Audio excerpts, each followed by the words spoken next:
بسم اللہ الرحمن الرحیم۔ السلام علیکم۔ آپ دیکھ رہے ہیں یوٹیوب چینل عام سی باتیں۔ فواد چودھری صاحب کاشف عباسی کے پروگرام میں رو پڑے اور انتخابات میں علامہ سعد حسین رضوی بڑا سرپرائز دینے کو تیار۔ اس ویڈیو میں ہم اسی کے متعلق بات کریں گے۔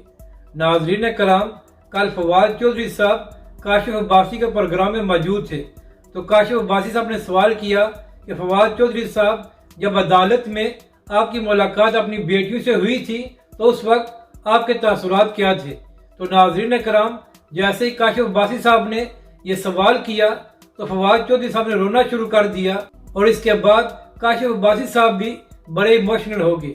تو یہاں پر ان دونوں حضرات سے میرا سوال ہے کہ اگر فواد چودھری صاحب کا صرف 10 دن جیل میں رہنا بہت بڑا ظلم اور زیادتی ہے اور یہ بات سن کر آپ دونوں کو رونا آ گیا ہے، تو جب عمران خان کی حکومت میں روزے کی حالت میں تحریک لبیک کے کارکنوں کو شہید کیا جا رہا تھا تو اس وقت آپ لوگوں کو رونا کیوں نہیں آیا؟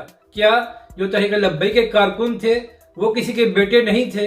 اور اس کے بعد جب علامہ سعد حسین رضوی کو 8 مہینے جیل میں رکھا گیا اور 6 مہینے کسی کو اجازت نہیں تھی کہ وہ علامہ سعد حسین رضوی سے ملاقات کر سکے، تو اس وقت آپ کو خیال نہیں آیا کہ علامہ سعد حسین رضوی کو ان کی فیملی سے ملاقات کرنے کی اجازت نہیں دی جا رہی؟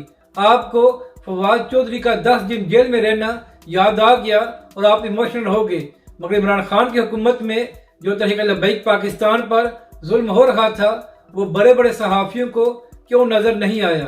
اب بات کرتے ہیں جو علامہ سعد حسین رضوی انتخابات میں بڑا سرپرائز دے سکتے ہیں۔ تو ناظرین کرام، قومی اسمبلی کی 35 نشستوں پر ضمنی انتخابات ہونے والے ہیں، تو اس سے پہلے عمران خان اور پی ٹی آئی کا خیال یہی تھا کہ ان تمام حلقوں سے عمران خان صاحب خود ضمنی الیکشن لڑیں گے، مگر اب عمران خان صاحب نے یو ٹرن لیتے ہوئے فیصلہ کیا ہے کہ وہ خود الیکشن نہیں لڑیں گے بلکہ پی ٹی آئی کے امیدوار یہاں سے سامنے آئیں گے۔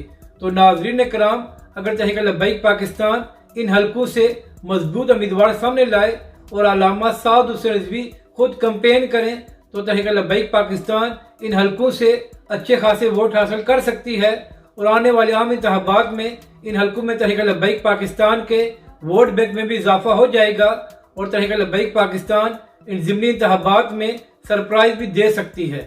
اپنی رائے کا ضرور اظہار کریں کہ آپ کو یہ ویڈیو کیسی لگی اور ہمارے اس چینل کو بھی سبسکرائب کریں۔